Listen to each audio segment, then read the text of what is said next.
Автобус толы адам, барлығы маған таңданып келеді. Осыдан Тораңғылыға дейін 200 шақырым, ал Тораңғылыдан ары Бестауға дейін 150 шақырым. Айналасы 350 шақырым жерде тамшы су жоқ, бетпақ дала. Сонда сен Тораңғылыдан не іздеп барасың? Жай әшейін.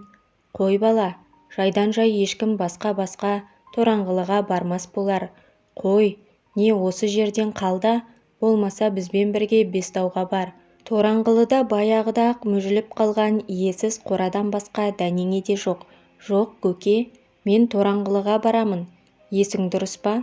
Ол жерде қазір тірі жан тұрмайды. Жұмысым бар. Ау, иен далада иесіз қорада нең бар? Жеке шаруам. Неңіз бар? Жеткенде өзім түсіп қалам. Қой, сенде бір. Қарт жүргізуші қолын бірақ сілтеді. Арт жақта отырған әлде біреу сол қораға тығып қойған атасының қазынасы бар шығар деп келеке етті. Бәлкім есі дұрыс емес шығар. Қойыңдар, не осы жерден түсіріп кетіңдер, не Бестауға алып барыңдар. Менімен қатарлас отырған әжей маған емес жүргізушіге бұйыра сөйледі. Мен де тыныш отырмадым. Ой, апатай, есім сап-сау, кәдімгідей жоғары білімді адаммын. Сенбесеңіз міне, деп қып-қызыл дипломымды қапшығымнан алып шықтым. Бекеттен ақшасын төлеп, билет алып алғам. Мұнда қалдыруға құқы жоқ, деп шыр-пыр боламын. Жарайды апатай, осыған бола бәріміз шаршамалық. Маған десе сол Тораңғылыны мекендеп қалсын. Айтпақшы, су, суан бірдеңе бар ма? Біз ертең емес арғы күні қайтамыз. Сонда ала қайтайын. Егер иендегі ит-құсқа жем болып қалмасаң, деп жүргізуші маған тағы қарады. Жоқ, судың керегі жоқ, деймін мен тағы. Еркің білсін, 2 күнге шөлдеп өле қалмассың. Судың қаншалықты керегі барлығын бүрсі күні қайтарда көреміз. Құрметті тыңдарман, менің видеоларымды 74% адамдар каналға тіркелмей көреді екен. Өтінемін, еңбегімді бағалаңыз. Каналға тіркеліп, әңгімені соңына дейін тыңдаңыздар. Тілі жоғалған ұлттың өзі де жоғалады. Қазақша каналдардың көбеюіне өз үлесіңізді қосыңыз. Күннің қапырық ыстығы автобус ішіндегі адамдардың тері иісіне қосылып тұншықтырады. Мен енді ойлана бастадым. Шынымен, қайдағы бір түске бола сандалып бара жатқаным ақымақтық емес пе деп. Жоқ, олай болуы мүмкін емес. Көйлегімнің төс қалтасындағы шәкене тұмарды алып иіскеледім. Әр күні үйге қайтарда соңғы бекеттің жанында отыратын кішкене балалы қайыршы әйелге қалтамдағы тиын-тебендерді қалдырып кететінмін. Сыған ба, әлде басқа ма, ол әйел әйтеуір менің садақа беретінімді біле ме, басқаларға қолын қанша созғанымен мен келе жатқанда үнсіз отыра беретін. Мен әйелге емес, жанындағы тас еденде жалаңаш денесімен отырған балаға жаным ашитын. Бірде әлгі әйел, «Мырзам, сізбен сөйлесуге бола ма?» деп сұрады. Мен қалдырған садақамды азыңқырап тұрған шығар деп қалтамды қайтадан ақтара бастадым. Жоқ, мен басқа нәрсе айтайын дегем. Әйел баласын құшақтап жаныма келді. Қаптаған қалың елдің ішінде қайыршымен сөйлесуді өзіме сөлекет көрсем де, тыңдауға ниет таныттым. Айта беріңіз, құлағым сізде. Сізге бір нәрсе берейін деп едім. Өзіңіз қайыр сұрап отырып, маған не бергіңіз келеді? Деп мен мысқылдадым. Менде тек ақша ғана жоқ, қалғанының барлығы бар. Әйелдің даусы зілдір шықты. Я, қазір адамдардың барлығына ақша ғана керек. Мырза, қателесесіз. Неге? Ол омырауына қолын жүгіртіп, бір ақ түйіншек алып шықты. Мен ақшасын көрсеткелі тұрған шығар деп ойладым да, керегі жоқ, бұйырса өз ақшам өзіме жетеді. Дебем, кешіріңіз, менің сізге берер ақшам жоқ, басқа нәрсе. Сонда да қажеті жоқ, қайыршыдан бірдеме алғанға намыстанып тұрғаным. Сізден басқа лайықты ешкімді таба алмадым. Қалай сонда? Менің Жапанда қалған жалғыз сіңілім бар еді. Содан, сол сіңіліме уағда берген едім. Не деп? Әлемдегі ең жақсы жігітті жолықтырам деп. Қателесесіз, мен әлемдегі жақсылардың қатарынан емеспін. Ел сықылды үйім, болмаса жақсы машинам, жоғары қызметім де жоқ. Оның барлығы алдамшы дүниелер.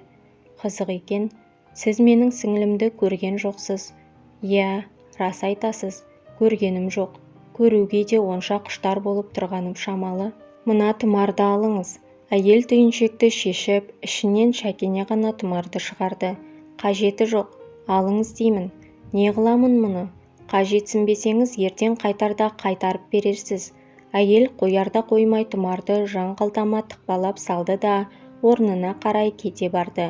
Орнына отырып алып, түкке де түсінбей ақыры үйіне бет алған менің артымнан «Андағы тұмарды кешке айнаның алдына іліп қой», деп айғайлады.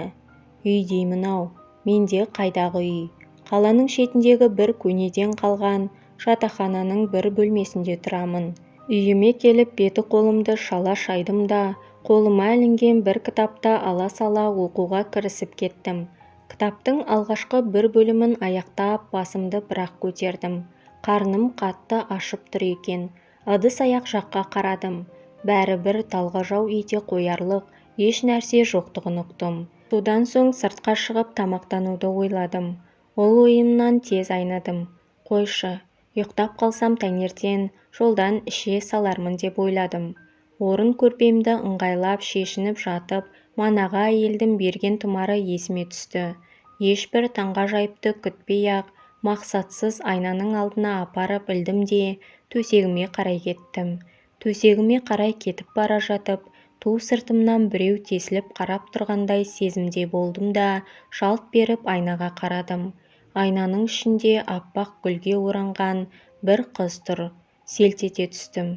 Көзіме бірдеңе елестеген болар деп уқалап жіберіп қайта қарадым.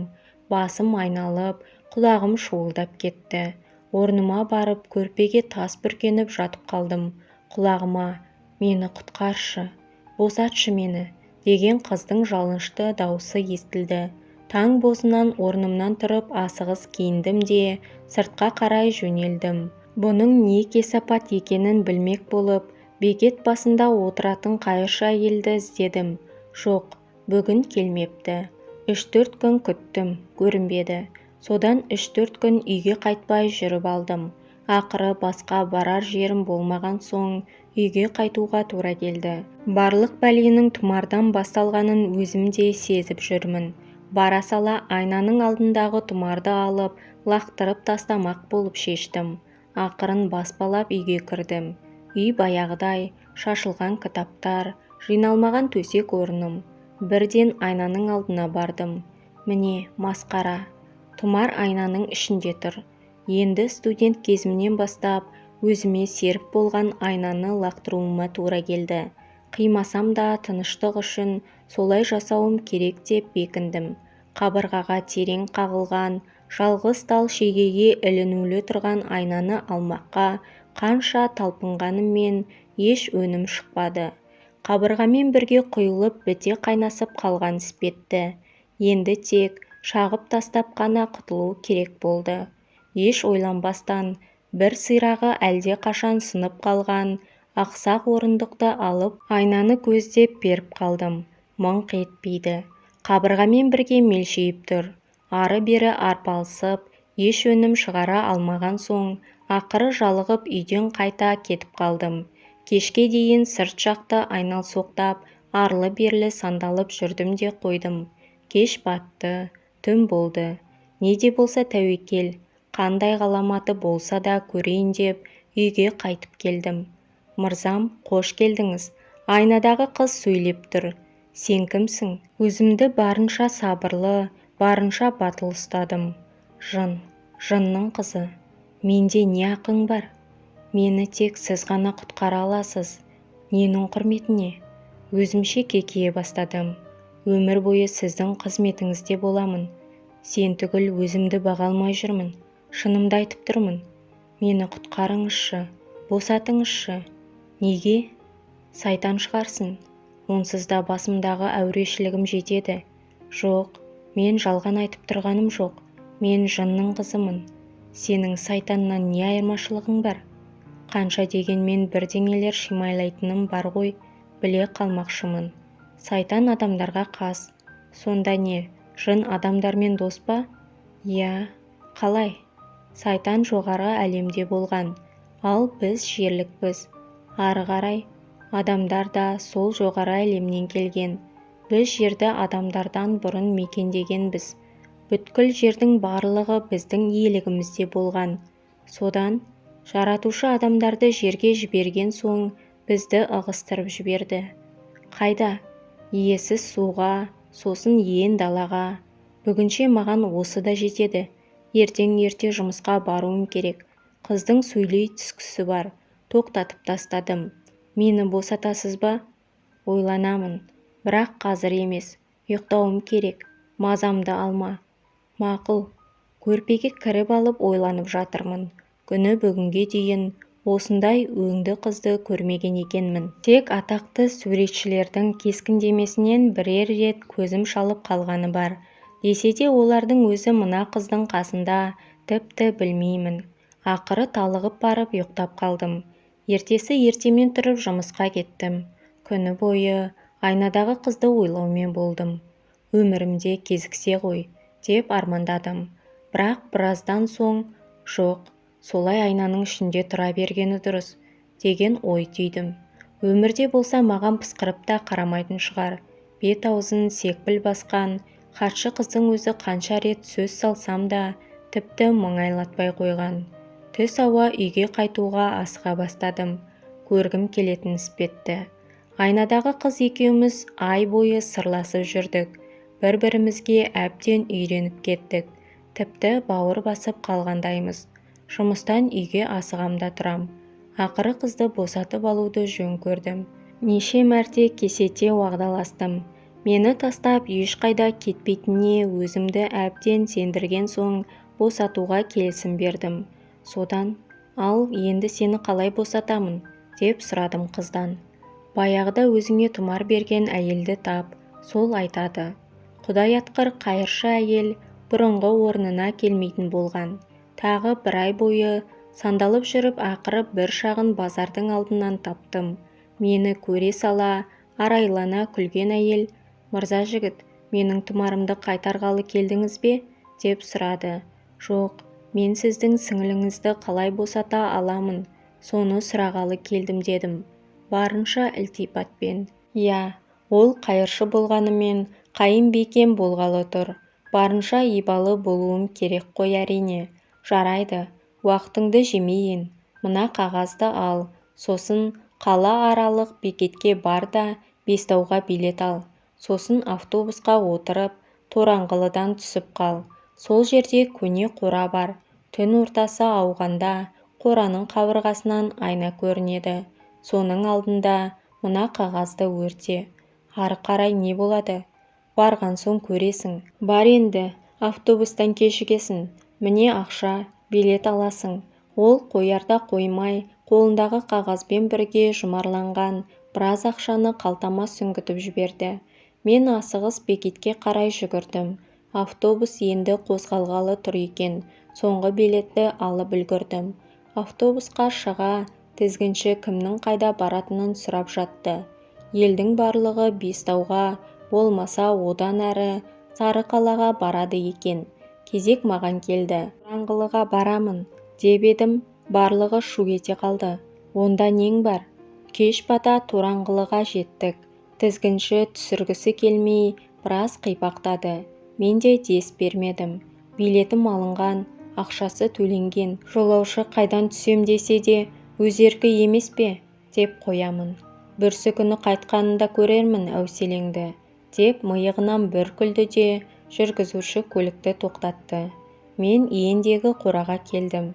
Сәл жүрек сүнгеніммен, келерін келіп алғасын, кері қайтарға жол жоқ. Ақыры күттім. Түн ортасы ауа, жаман там сықыр ете түсті. Менде зәре жоқ. Бір уақытта тамда жарық айна көрінді. Қолым қалтырап, шырпыны әзер тұтатып, қайыршы әйел берген қағазды жақтым. Қағаз жанып бола бере, айналадан құлында-құлын даусы шығып шырқырап, күндегі айнадан көріп жүрген қызым атып шықты. Мен тұра қашуға қамдандым. Екі тізем қалтырап, еркіме көнер емес. Тұрған орныма жүрелеп отыра кеттім. Қарсы алдымда айнадан шыққан қыз жатыр. Әлсіз ыңыранады. Сүлдерімді сүйретіп қызға таядым. Айдың сәулесімен анық көрініп тұр. Алақанында мен айнаның алдына іліп қойған тұмар бар. Ақырын басын сүйедім. Арада сүт пісірім уақыт өткен соң ол есін жиды. Мойныма асылып бетімнен құшырлана сүйді. Мен де сүйген болып қоям. Дәл осындай сезімді еш уақытта басымнан өткеріп көрмегем. Таң атуға таяғанда ол енді тез кетейік. Бұл қарғыс атқан жер, деді. Қайда барамыз, деп сұрамадым. Сұрағым да келмеді. Қыздың ыстық құшағынан айырылып қалудан қорықтым. Қолымдағы тұмарды менің мойныма таққан ол, енді көзіңді жұм деді. Мен көзімді жұмдым. Айналаның астан кестеңі шығып күркіреп, біз тұрған жер қақ айырылып, жердің астына қарай құлдилап бара жатырмыз. Құшағымда қыз жоқ, қыздың құшағында мен. Көзімді тарс жұмып алғанымен бәрін сезіп келемін. Қанша уақыт өткенін білмеймін. Бір кезде мүлдем басқа бір әлемге топ ете түстік. Мен көзімді аштым. Мұндағылар да адам кейіпті екен. Тек бар айырмашылығы, барлығы әуеде қалықтап жүре алады. Жоқ, байқамаппын. Мен де қалықтап ұшып келем. Ел жұрты қызбен ұлар шу болып қауышып жатыр. Барлығы маған алғыс айтып жатыр. Аста-төк қонағасы басталды. Бір ерекшелігі, бұл жақтағылардың барлығының жүзі жарқын екен. Жер бетіндегілердей көзіне қайғы-мұң ұялатқан ешбірін көрмедім. Енді жерге қалай қайтамын деп ойландым. Қыздан сұраудың бір ретін таба алмай қиналдым. Араға біраз уақыт салып қалың сауық сайранның ішінен баяғы қыз мені оңаша алып шығып, бір жерге ертіп барды. Біздің некеміз қиылады дейді. Менің қуанышымда шек жоқ. Жерге қайту туралы ойымды ұмыттым. Біздің тойымыздың өзі ұзаққа созылды. Тойға баяғыда бекетте қайыр тілеп отыратын әйел де баласымен бірге келді. Сол кезде қалай зер салмағам. Ол да асқан сұлу әйел екен. Жерге қайтқың келсе маған хабарлас, деді ол. Мен үнсіз басымды изедім. Содан қаншама жыл сол әлемде тұрып қалдым. Біз өте бақытты болдық. Менің 4 ұлым болды. Жасым да біразға келіп қалған. Бірде әйелім дастархан басында басқаша бір әңгіме бастады. Мырзам, енді сенің қайтатын уақытың болды, деді. Мен шоқ басқандай бұж ете қалдым. Неге? Сендер ажалды пендесіңдер ғой, мырзам. Сол атаулы сәтің таяды. Енді балаларыңды ертіп қайтуың керек, деп әйелім жылап отыр. Менің де көңілім босады. Бізге жолды жер бетінде жүрген баяғы қайыршы әйел бастайды екен. Сол келді. Ақыры балаларыммен бірге қайтатын болдым. Бізге бір-бір кесе шәрбат су ішкізіп, көзімізді жұмғызды. Тағы сол астан кестең болып күркіреген дүние. Жер жарылып, біз жоғары қарай заулап келеміз. Бір заманда баяғыдағы жаман тамдағы айнадан біз де атып-атып шықтық. Балаларым шыға сала ғайып болып кетті. Арлы-берлі жүгіріп таба алмай қалдым. Таң да атты. Тораңғылы баяғы қалпы екен. Жол бойында отырмын. Қайда барарымды да білмеймін. Қаншама заман өтті ғой. Мені ел-жұрт әлде қашан ұмытқан шығар деп ойладым. Түс ауа анадайдан автобус көрінді. Қалтамда автобусқа төлер ақшамда жоқтығын ала кетер деген оймен қол көтердім. Автобус тоқтады. Ішке кіріп келіп, өз көзіме өзім сенбей қалдым. Менің ұлдарым әлде қашан жайғасып отырып алыпты. Тура баяғыда өзім келген автобус сықылды. Тіпті тізгінші де тура соның өзі екен. Баласы шығар деп ойладым. Не деген ұқсастық, деп бос орынға отыра бергенімде тізгінші: Құдайым-ау, осы Тораңғылының бір сиқыры бар ма? Алдыңғы күні ғана бір боқмұрынды әкеліп тастап едім. Бүгін иен даладан қаусаған шалды алып бара жатырмын, деді. Көзім қарауытып кетті. Еш нәрсе ойлай алар емеспін. Бір жағыма қарай қисайып жығылып бара жатырмын. Ата, ата, сізге не болды? деп автобус ішіндегі адамдар үймелеп кетті. Ал менің ұлдарым үнсіз жылап отыр. Соңы. Әңгіме авторы Қойшыбек Мүбарак. Құрметті тыңдарман, егер әңгіме ұнаған болса, лайк басып, каналға тіркелмеген болсаңыз, тіркелуіңізді сұраймын. Және де әңгіме тыңдағанды жақсы көретін таныстарыңызбен бөлісіп қойыңыздар. Мені қолдайтын әр оқырманыма мың алғыс.